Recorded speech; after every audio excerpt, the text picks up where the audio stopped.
وَاسْتَقْبِلُوا أَمْوَاجَ الْبَلَاءِ بِالدُّعَاءِ وَالتَّضَرُّعِ، جب مصیبتوں اور اذیتوں کے طوفان تمہاری طرف منہ کھولے ہوئے آئیں تو اس وقت اللہ سے آہو زاری کرو، اللہ کی حضور دعا کرو، التجا کرو اور اللہ سے مدد مانگو۔ وہ بلاؤں کے رخ کو موڑ دے گا، وہ مصیبتوں کے رخ کو پلٹ دے گا تمہاری جانب۔ لیکن جب تم یہ مزاج نہیں رکھو گے تو مصیبتوں پر مصیبتیں آتی رہیں گی۔ حضرت موسیٰ علیہ السلام کے پیٹ میں درد کا احساس ہوتا ہے تو کوہ طور پہ چلے گئے، کیسے جلیل القدر نبی تھے، اللہ سے ڈائریکٹ رابطے تھے، اور جا کے کہا مالک میرے پیٹ میں درد ہو رہا ہے۔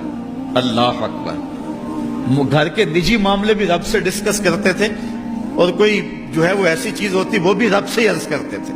کہا میرے مالک میرے پیٹ میں درد کا احساس ہو رہا ہے، دوائی کی پوری لینی ہے تو وہ بھی جا کے کوہ طور سے رب سے ہی لیتے تھے۔ تو اللہ تعالیٰ فرمایا فلان جنگل میں چلے جاؤ، وہاں اس شکل کے پتوں کی ایک بوٹی ہے، اس کو توڑو نچوڑو، اس کا پانی پیو، تمہیں شفا مل جائے گی۔ حضرت موسیٰ علیہ السلام گئے اور جا کے بوٹی کو توڑا نچوڑا، پانی پیا، شفا ہو گئی۔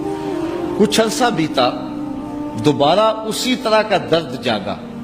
اب نسخہ تو ذہن میں تھا، کوہ طور پہ نہ گئے، اس جنگل میں چلے گئے اور جا کے بوٹی کو توڑا، اس کے پتے نچوڑے، پانی نکالا، پیا، لیکن درد اور زیادہ بڑھ جاتا۔ پھر دوبارہ آئے کوہ طور پہ، کہا مالک میں نے اسی درد پہ دوبارہ وہی بوٹی کا پانی پیا ہے لیکن درد بڑھ گیا ہے۔ کہا موسیٰ اب جو آئے ہو کوہ طور پہ پہلے ہی آ جاتے۔ تو عرض کی مالک بوٹی بھی وہی اور درد بھی وہی۔ فرمایا سب کچھ وہی ہے لیکن پہلے میرا حکم تھا، اب میرا حکم ساتھ شامل نہیں تھا۔ شفا بوٹے میں نہیں رکھی، شفا تو میرے حکم میں رکھی ہوئی ہے۔ اس لیے ڈاکٹر کے پاس جاؤ، حکیم کے پاس جاؤ، لیکن شفا اللہ سے مانگو کہ شفا ہمیں دینے والا وہ ہے۔ وہ ایک وسیلہ ہے، ایک ظاہری طریقہ ہے۔ حضور علیہ الصلوۃ والسلام اللہ اکبر کیا خوبصورت ارشاد فرما رہے ہیں، حسنوا اموالکم بالزکات، اپنے اموال کو زکات سے پاک کرو، وداووا مرضاکم بالصدقہ، اور اپنے مریضوں کا علاج صدقے سے کرو۔ حضور علیہ السلام نے ارشاد فرمایا کہ بندہ کہتا ہے میرا مال، اس کے مال تین ہیں۔ ایک مال وہ جو اس نے کھایا اور ضائع کر دیا، دوسرا اس کا مال وہ ہے جو اس نے پہنا اور پرانا کر دیا، اور تیسرا اس کا مال وہ ہے جو اس نے آگے بھیج دیا۔ فرمایا باقی اس کے وارثوں کا ہے، اس کا نہیں ہے۔ اس لیے ہم راہ خدا میں خرچ کرنے کا مزاج بنائیں، اس سے مال گھٹتا نہیں ہے، اس سے مال بڑھتا ہے۔ بلکہ جب راہ خدا کے اندر ہم خرچ کرتے ہیں تو ہمارا جو دوسرا مال ہے وہ بھی پاک ہو جاتا ہے۔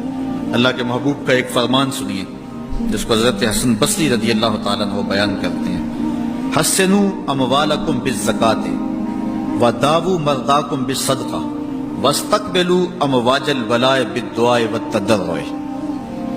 فرمایا کہ اپنے مال کو، اپنے اموال کو زکات سے پاک کرو اور اپنے مریضوں کا علاج صدقے سے کرو، اور جب مصیبتیں اور بلائیں تمہارا رخ کریں تو پھر دعا سے اور اللہ کے حضور زاری سے اللہ کی مدد چاہو۔ آج ہم صدقے کا مزاج بہت کم کر چکے ہیں۔ اسی زمانے میں ایسا ہوتا تھا کہ جب کوئی بیمار ہوتا تھا تو سب سے پہلا کام لوگ یہ کرتے تھے کہ صدقہ دیا کرتے تھے۔ ڈاکٹر کے پاس پھر جایا کرتے تھے، حکیم کے پاس پھر جایا کرتے تھے، سب سے پہلے اس کی جان کا صدقہ دیا کرتے تھے۔ صدقہ قضا کو بدل دیتا ہے، تقدیر کو بدل دیتا ہے۔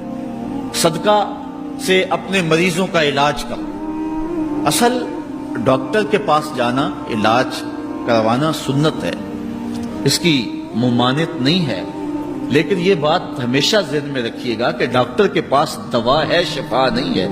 شفا اللہ کے دستے کرم میں ہے۔ اس لیے جب بھی بیمار ہو جاؤ تو پہلے صدقہ کرو اور پھر ڈاکٹر کے پاس جاؤ، اللہ اس صدقے کی برکت سے ڈاکٹر کی دوا میں شفا رکھ دے گا، کیونکہ شفا تو اس کے حکم میں ہے نا، چیزوں میں تو شفا نہیں ہے، وہ تو اس نے حکم جہاں دے دیا وہاں شفا ہے۔